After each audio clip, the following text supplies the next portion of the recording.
Hello les gars et bienvenue sur la chaîne Dark Psycho Trading. Nouvelle semaine, nouvelle vidéo comme toujours.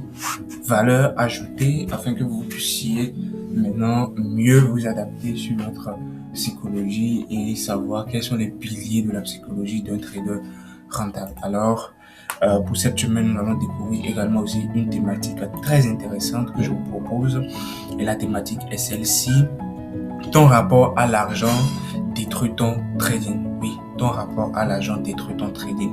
Et ce que je te propose, c'est de rester capté jusqu'à la fin. Je vais tout expliquer dans les moindres détails. Alors, cher ami, mais avant de continuer, d'accord, si c'est pour la première fois que tu découvres ma vidéo, alors je t'invite à t'abonner, à liker et surtout à activer la cloche de notification pour ne rater aucune des prochaines vidéos. Parce que sur cette chaîne, je te propose tout ce qui est en rapport à ta psychologie pour t'aider à mieux encore te projeter, à avoir beaucoup plus de résultats dans ton trading. Alors, nous allons donc encore continuer sur la thématique qui nous réunit en ce jour.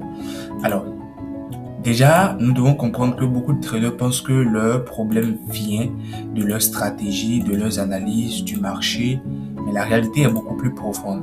Ton rapport à l'argent influence chacune de tes décisions, oui. C'est-à-dire la manière dont tu perçois l'argent, la manière dont tu es attaché à l'argent, la manière dont l'argent est important pour toi, la manière dont l'argent, c'est-à-dire tu en veux, c'est-à-dire la manière dont au fait tu perçois l'argent influence franchement ton trading. Ça c'est clair, influence chacune des décisions que tu auras à prendre sur le marché. Et si ce rapport est mauvais, alors même avec une bonne stratégie, tu vas continuer de perdre ton argent et tu vas penser que c'est la stratégie. Or, c'est toi le problème. Et majoritairement à 99%, 90% même, 95%, 97%, la majorité des traders sont responsables de ce qui leur arrive au fait. C'est-à-dire du point de vue non rentable, ils sont toujours la cause au fait de ça. Voilà. Donc, le problème invisible, c'est que quand tu trades, tu ne vois pas seulement des graphiques. Tu vois de l'argent à gagner, de l'argent à perdre et une opportunité de changer ta situation. Et c'est là que tout bascule au fait. Le trading devient émotionnel pas rationnel. Et donc, l'argent crée donc des émotions puissantes. C'est-à-dire le fait que tu perçois l'argent de cette façon. Dans chaque opportunité, dans chaque trade que tu veux prendre, tu ne vois que l'argent. Tu es obsédé par le fait de gagner coûte que coûte sur ta argent. Et donc, l'argent en ce moment crée des émotions puissantes. Et donc, du coup, l'argent n'est pas neutre pour ton cerveau à partir de ce moment. Il est lié à la sécurité, à la peur, au statut, le besoin de réussir. Donc, quand tu trades en ce moment, si tu perds, tu ressens de la douleur, du stress et de la peur. Donc, en ce moment-là, tu commences pas par paniquer, tu commences pas à ne pas être dans les règles, tu commences pas d'une certaine manière ou d'une autre, tu commences pas à céder à tes émotions parce que ton attachement à l'argent est tellement, c'est-à-dire tu vois l'argent comme étant quelque chose quand tu possèdes, tu ne peux pas perdre en fait cet argent. Donc quand tu perds de l'argent, ça devient quelque chose qui te bouscule, qui te tracasse l'esprit à longueur donc de journée. Ce que tu dois comprendre, c'est que quand maintenant, c'est-à-dire, et en ce moment, pardon, quand tu commences pas à gagner, tu ressens maintenant de l'euphorie, de la cupidité, de l'envie de gagner plus. Et le résultat, c'est que tu ne prends plus des décisions logiques, mais tu prends des décisions uniquement basées sur tes émotions, en fait. Donc, toutes tes décisions sont donc basées sur des émotions. Tu ne prends plus des décisions qui sont rationnelles, tu ne suis plus le plan, tu te bases uniquement sur ton ressenti pour décider sur le marché. Et donc, c'est la meilleure manière donc, de détruire ton trading. Alors, les signes d'un mauvais rapport à l'argent, c'est que tu veux gagner vite, tu cherches des gros grains rapidement, des résultats immédiats et tu forces le marché. Tu prends tes profits trop tôt. Ça, on connaît tout ça. Hein. Peut-être que tu es en position et quand tu es en position, à partir de ce moment maintenant, c'est-à-dire, quand tu vois, c'est-à-dire, normalement, le plan a dit de fixer le TP à tel niveau. Mais vu que tu as un attachement profond à l'argent, le peu de profit que tu as déjà fait là, tu ne veux plus reperdre ce genre de profit là. Tu vois? Tu ne veux plus reperdre ce genre de profit et ça te pousse donc à partir de ce moment, à vouloir récupérer, c'est-à-dire à vouloir fermer trop tôt. Et ce qui se passe généralement, c'est quoi? Quand tu fermes cette position, la position ira jusqu'au TP.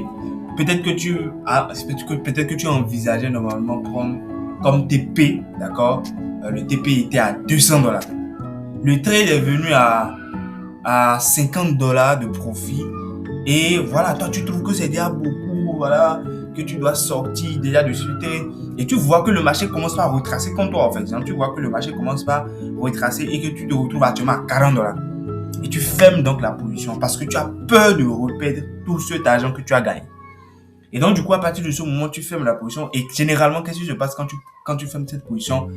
Après, tu vois que le marché commence maintenant par aller encore de... C'est-à-dire que le marché avait juste fait un retracement et que à partir de ce moment maintenant, c'était juste, comment on appelle, un petit retracement que le prix a fait pour continuer sa tendance. Et vu que maintenant, toi, tu ne veux pas rater l'opportunité, tu te dépêches encore de rentrer à nouveau dans le trade. Tu te dépêches encore de rentrer à nouveau dans le trade. Un trade qui ne respecte pas forcément ton plan, qui ne respecte pas forcément tes confirmations d'entrée, qui ne respecte pas forcément tes zones d'entrée, qui ne respecte pas forcément les conditions, c'est-à-dire l'endroit où je dirais, c'est-à-dire les conditions où, comment je dirais, c'est-à-dire ce qu'il faut, voilà, pour que tu puisses dire, voilà, à partir de ce moment, je dois cliquer sur buy, à partir de ce moment, je dois cliquer sur sell. Parce que tu as laissé ton émotion influencer, d'accord, ta manière de décider cela. Et c'est ton mauvais rapport à l'argent qui fait ça. C'est ton mauvais rapport à l'argent. C'est la manière dont tu perçois l'argent. Normalement, le plan dit, non, tu dois fixer le TP à tel niveau de résistance ou bien à tel niveau de zone de liquidité. Mais parce que tu as peur, tu es sorti trop tôt. Parce que le prix commence par retracer contre toi, tu as pris tes profits. Et pour ne pas rater encore l'opportunité, quand tu as vu que le marché commence maintenant pas à aller dans ton sens, tu commences pas encore rentrer là où il ne faut pas. Et qu'est-ce qui se passe généralement? Le marché commence par faire des retracements contre toi, tu te retrouves en rouge et tu ne peux pas supporter le rouge, tu fermes, le marché veut encore partir, tu reprends encore et le marché te fait sortir en SL. Et finalement, qu'est-ce qui se passe? C'est $40 de profit que tu as pris là, tu dilapides tout sur le marché. Et qu'est-ce qui se passe encore? C'est que tu commences à rentrer encore dans ton capital de base et au final, si tu ne sais pas faire, tu crames cet argent-là. Tu crames ce compte. Et c'est ça. Et ça te pousse donc à sécuriser rapidement. Voilà encore un autre des chances où on dit, avant de rentrer en BE, le prix doit faire telle chose. Je ne comprends pas souvent les gens en fait. Quand le prix part un peu dans leur direction, parce qu'ils ont peur que de perdre cet argent qu'ils ont mis sur la position, ils se dépêchent d'aller mettre en PE. Or, le prix n'a même pas encore donné raison de mettre un PE. Vous devez savoir dans votre système quand est-ce que je dois mettre un PE. Quand est-ce que je dois mettre un PE sur la position. Et c'est ça qui va vous pousser à rentrer en PE. Pas parce que le prix est parti un peu dans ta direction et toi tu penses déjà que voilà, un peu comme si le prix ne fait pas d'impulsion et de retracement. C'est ce que quand vous faites cette chose, vous oubliez que le prix doit faire une impulsion et un retracement. À chaque fois, le marché n'évolue pas en ligne droite. C'est pas parce que le marché a démarré ton mouvement haussier qu'il va partir directement là-bas. Il doit retracer pour rechercher de la liquidité, reprendre des forces, et repartir encore dans le mouvement prévu. Mais si toi tu te dépêches de rentrer en BE, tu risques de subir un retracement, un simple retracement pour continuer la tendance. Tu risques d'être jeté du mouvement. Et voilà, c'est comme ça, tu laisses encore tes émotions rentrer en jeu parce qu'en ce moment, le prix a juste fait un petit mouvement et tu te dépêches déjà de mettre en BE. Et quand le prix vient maintenant te faire sortir en BE et continue le mouvement, tu te dis que le prix ne devait pas faire ça. Pourquoi? C'est toi le problème. Parce que tu ne sais pas quand est-ce que tu dois rentrer en BE. Quand est-ce que je dois sécuriser. Quand est-ce que je dois mettre un BE sur ma position. Ramener mon SL à mon prix d'entrée. Quand est-ce que je dois le faire. Tu dois savoir cela dans ton plan de trading, dans ton système. Il doit y avoir tu dois savoir quand est-ce que tu dois faire cela. C'est très important. Et donc, pourquoi tu fais cela? Parce que tu as peur de perdre ce que tu as gagné, comme je le disais. Ou peut-être que tu as peur de perdre même ce que tu as mis sur la position, pas forcément ce que tu as gagné. Tu as peur, de perdre ce que tu as mis sur la position ou ce que tu avais gagné déjà. Tu as peur de perdre tout cela. Et c'est très, très grave. Donc, tu veux te refaire aussi après une perte. Tu veux te refaire après une perte. Tu augmentes le risque. Tu prends des trades impulsifs. Tu veux récupérer ton argent. Voilà. Tout simplement. Toi, tu n'aimes pas perdre. Le marché te fait sortir en SL. Voilà. Tu commences par déjà paniquer. Tu commences par vouloir récupérer ce argent. Tu as mis $10 sur la position. Voilà. En même temps, le marché a pris tes $10. Il a touché ton SL. Toi, tu n'aimes pas perdre l'argent. Si tu n'aimes pas, c'est parce que c'est ton rapport, c'est la manière dont c'est-à-dire c'est la manière dont tu incarnes l'argent dans ta tête qui te pousse à dire que toi, qui t'amène en fait à avoir ces genres de réactions au sens que tu ne veux pas perdre, tu n'aimes pas perdre. Et à partir de ce moment, sur la prochaine opportunité, maintenant, qu'est-ce que tu fais? Tu augmentes le risque parce que tu veux récupérer ce que tu avais perdu. Tu veux gagner plus, tu prends plus de trades impulsifs. Les trades que tu prends maintenant, tu ne te souviens même plus si tu avais établi un plan ou pas. Tu rentres seulement en position et tu veux récupérer ton argent. C'est très grave. Ou carrément, tu surréagis à chaque trade. Chaque gain te monte à la tête et chaque perte te détruit. Voilà. Quand tu fais un peu de gain, tu es tellement content, tu es dans l'euphorie, tu commences à être joyeux. Oui, c'est bien de se réjouir de son argent, tout et tout. Mais ne laisse pas au fait cette émotion influencer la prochaine opportunité, c'est-à-dire la prochaine position que tu vas prendre, le prochain trade que tu vas prendre. Ne laisse pas cette émotion te mettre dans un confort où tu vas penser que tu es devenu imbattable sur le marché, tu es devenu invincible, que tu gagnes toujours. Non, ne laisse pas cette émotion te prendre la tête, sinon tu vas te détruire. De la même façon, si après chaque perte, tu veux, c'est-à-dire tu cherches à vouloir te venger, c'est la meilleure façon aussi de te détruire. Donc c'est très important ce que je te dis aujourd'hui. Voilà 4 points que nous avons énumérés. Très important que tu dois savoir que ce sont les mauvais signes par rapport à ton argent.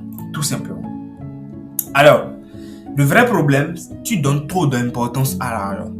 Tant que l'argent est un besoin urgent, une pression, une solution à tes problèmes, tu ne peux pas trader correctement. C'est ça. C'est que tant que tu as besoin d'argent dans l'urgent, ou bien je dirais urgemment, ou bien dans l'urgence au fait, quand tu as besoin de l'argent sous une pression, peut-être tu as ton loyer à payer, tu as des enfants à nourrir, tu as la scolarité de tes enfants à payer, tu as une femme que tu dois nourrir, tu dois te déplacer pour aller à tel niveau, tu as besoin d'argent peut-être pour payer du carburant dans ta voiture ou dans ta moto. Il faut que tu trades pour payer la dette que tu avais empruntée chez tel. Tant que c'est ça, tu ne peux pas trader correctement parce que tu n'as plus tes esprits en place. Tes esprits ou bien ta personnalité, tes émotions ne sont pas en place. En ce moment, ce n'est pas toi qui décides. Il s'agit de tes émotions. Il n'y a que tes émotions qui décident à ta place. Parce qu'en ce moment, il y a un facteur qui te presse. Il y a un facteur qui te donne une certaine pression. Il y a un facteur qui est en train de t'influencer, qui influence ta psychologie, ta manière de travailler. Et donc, du coup, en ce moment-là, tu ne veux même plus entendre parler de est-ce que ça respecte mon plan, est-ce que mes confirmations d'entrée sont là, etc., etc. Tu ne veux rien savoir. Tout ton problème, toi, c'est comment tout simplement aller gagner de l'argent rapidement et aller. Mais ça ne se passe pas comme ça, cher ami. Ça ne se passe pas comme ça. Et c'est la raison pour laquelle vous devez être dans des conditions plus ou moins intéressantes. Pas de pression, pas de besoin immédiat, pas de problèmes qui vont nécessiter forcément d'aller chercher de l'argent rapidement. Vous devez être stable, d'accord, dans votre vie sociale, dans votre vie psychologique, pour que lorsque vous avez une certaine stabilité dans votre vie de façon générale, vous avez aussi une certaine stabilité de façon psychologique pour bien travailler sur le marché. Et pourquoi cela? Parce que chaque trade devient donc important. Et un trade important, c'est un trade qui finira par amener des émotions. Chaque trade que tu juges important, c'est un trade qui finira par soit décider sous le coup des émotions ou soit décider, d'accord, sous le fait que tu laisses, d'accord, tes émotions guider à chaque fois tes actions sur le marché. Alors, le trader rentable pense différemment, lui. Oui, un trader rentable ne voit pas $100 gagnés ou $50 de perdu. Il voit plutôt un risque, je dirais, maîtrisé, très bien, une probabilité, d'accord, une exécution propre et bien faite, que cela soit en SL ou en TP, il s'en fout. Il s'en fout si c'est du TP ou si c'est du SL. Tout son problème, il a exécuté son trade à la perfection. Il a géré son risque à la perfection. Il a exécuté le trade avec ses confirmations d'entrée. Il sait que il s'agit d'une probabilité. Il ne jette pas tout son argent sur une seule position. Non, il est ultra cohérent. L'argent donc devient juste une conséquence de ses actions. Je reprends. L'argent devient juste une conséquence de ses actions. L'argent qu'il obtient, l'argent qu'il gagne sur le marché, c'est une conséquence de ses actions. Le fait qu'il gère bien son risque, le fait qu'il a une belle exécution, le fait qu'il sait que tout type de setup n'est qu'une probabilité, rien n'est garanti sur le marché, seule l'exécution propre sur la durée compte, c'est comme ça qu'il gagne de l'argent. Pas parce qu'il connaît mieux que toi, hein? Non, mais juste parce que lui respecte certaines conditions données. Ce qui compte, c'est le respect du plan. C'est la qualité des décisions que tu prends. C'est très important. Et donc, du coup, le détachement par rapport à l'argent, c'est la clé pour que tu puisses démarrer une rentabilité vers ton trading. Le but n'est pas de ne plus aimer l'argent. Non. Le but, c'est pas de te dire de ne pas aimer l'argent. Tout le monde aime l'argent. Mais c'est pour te dire que lorsque l'argent devient une nécessité pour toi, au point de vite vouloir en gagner, c'est un mal pour toi dans ton trading.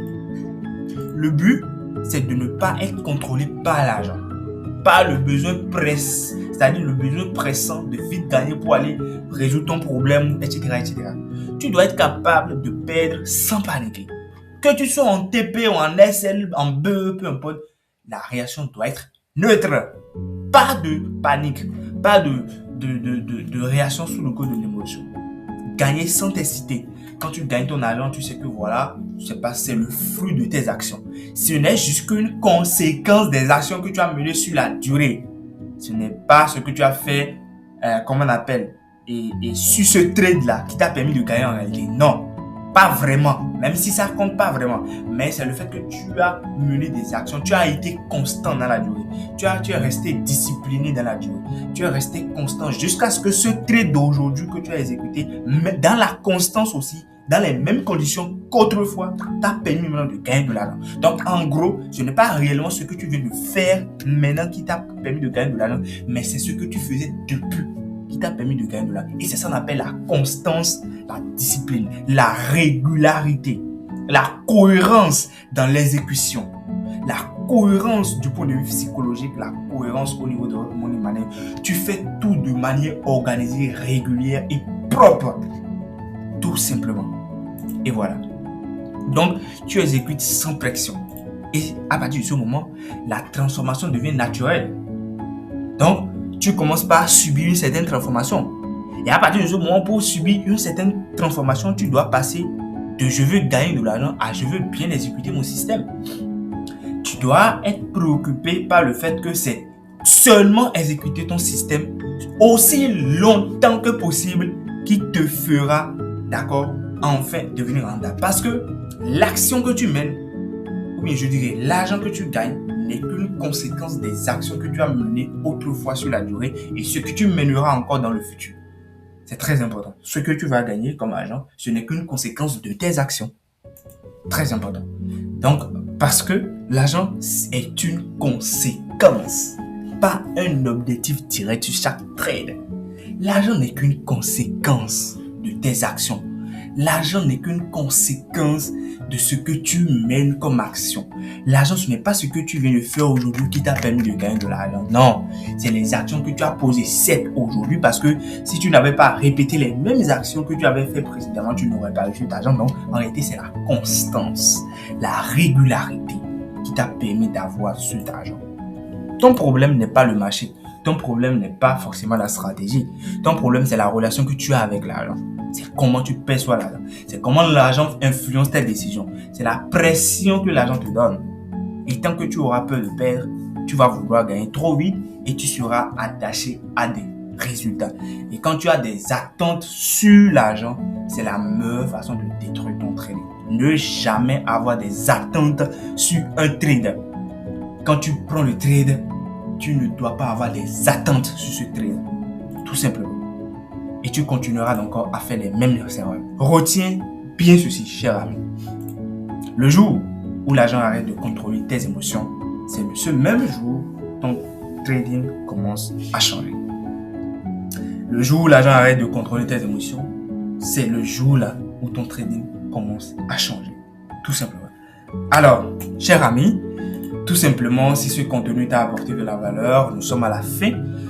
Tu me dois juste 4 choses pour me montrer ta reconnaissance, liker, partager et surtout t'abonner à ta chaîne et surtout activer la cloche de notification pour ne rater aucune des prochaines vidéos éducatives qui viendront par la suite pour t'aider toujours à grandir, pour t'aider toujours à construire ton trading du point de vue psychologique parce que ici, nous ne parlons pas d'analyse technique ni d'analyse fondamentale, mais on parle surtout de la psychologie du trader, de comment les facteurs externes et internes, les facteurs externes comme la pression sociale, ton environnement, là où tu vis et tout ce qui va avec du monde environnemental ou du monde extérieur influencent ton trading et comment les facteurs internes, c'est-à-dire l'adrénaline, tes émotions, ton indiscipline, etc., tous ces facteurs, comment tous ces facteurs externes et internes influencent ton corps, ton trading,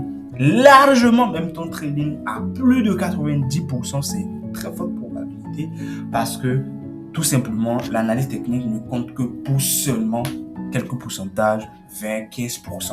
En vrai, tout ce qui se passe, c'est-à-dire quand on dit trader, un trader rentable, et j'ai toujours l'habitude de dire cette phrase, tu peux l'écrire quelque part, la rentabilité en trading, c'est hors graphique. La rentabilité en trading. Donc, la rentabilité en trading, c'est hors graphique, en ce sens que c'est quand tu fais les choses d'une certaine manière, en dehors même de ton trading, que tu arrives à tirer profit de ton trading. Alors, cher ami, comme je le disais, nous sommes à la fin et comme toujours, n'oublie pas, toutes les questions que tu auras, l'espace réservé aux commentaires sont là. Tu peux me poser toutes tes questions. Si tu as des suggestions également aussi, j'aimerais aussi avoir ton avis. Et si cette leçon du jour t'a permis de découvrir quelque chose qui t'a permis de devenir beaucoup plus éclairé, si ce contenu t'a apporté beaucoup plus de la valeur, dis-moi ce que tu as retenu dans l'espace réservé dans les commentaires. Et surtout, n'oublie pas de liker parce que c'est comme ça, quand tu likes, tu fais savoir à l'algorithme YouTube que voilà, du lourd se passe ici pour que d'autres personnes également aussi viennent nous rejoindre dans l'aventure. Alors, on se dit donc à la semaine prochaine encore pour une nouvelle thématique pour changer les choses pour toi au cours de cette nouvelle année 2026. On se dit à tout à l'heure et ciao.